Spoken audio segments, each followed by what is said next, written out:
Bismillahirrahmanirrahim. Assalamualaikum warahmatullahi wabarakatuh. Baik, hari ini kita sudah masuk subtema 2 di tema 1.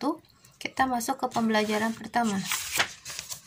Pembelajaran pertama di sini yang dibahas adalah materi bahasa Indonesia dan IPA. Bahasa Indonesia masih tentang gagasan pokok dan pendukung.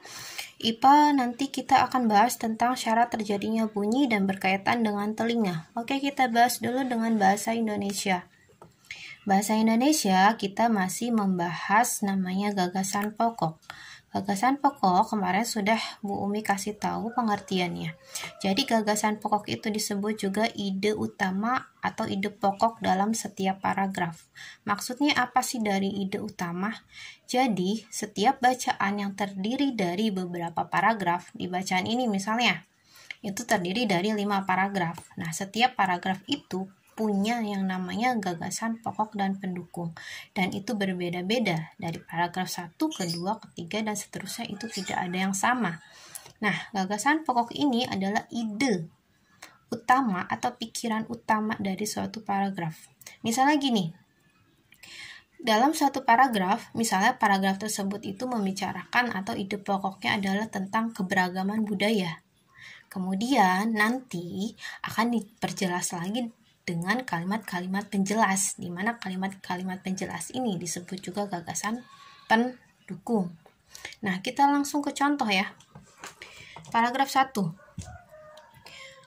Bella, Lucy, Edo, Udin, dan Putu sedang bermain bersama.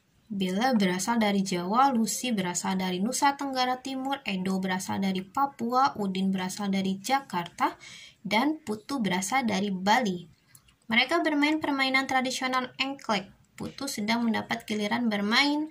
Bella, Udin, Lucy, dan Edo menunggu giliran bermain. Mereka mengamati cara bermain Putu. Nah, di sini kalian baca dulu dengan teliti. Kira-kira paragraf 1 ini membahas tentang apa sih? Nah, sehingga kita bisa tahu gagasan pokoknya itu apa. Nah, gagasan pokok itu biasanya terletak di kalimat utama.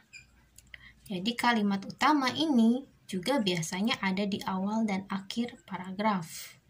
Nah, di kalimat itulah terdapat gagasan pokok.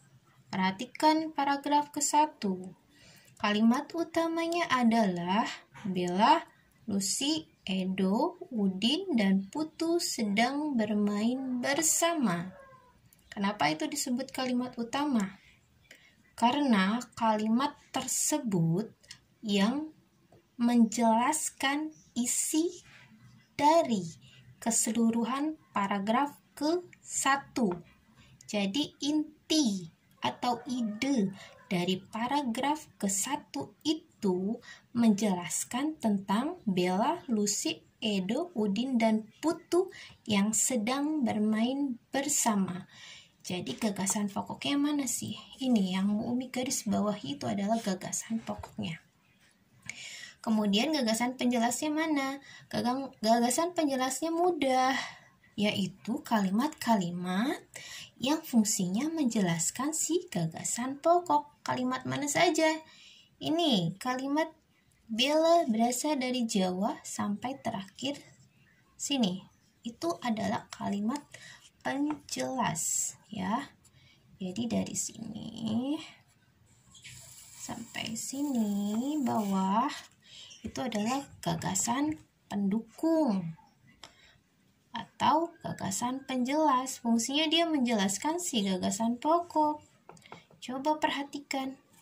Bella berasal dari Jawa, Lucy berasal dari Nusa Tenggara Timur, Edo berasal dari Papua. Nah, kalimat-kalimat itu menjelaskan si gagasan pokok atau ide pokok, yaitu tentang Bella, Lucy, Edo, Udin, dan Putu sedang bermain bersama.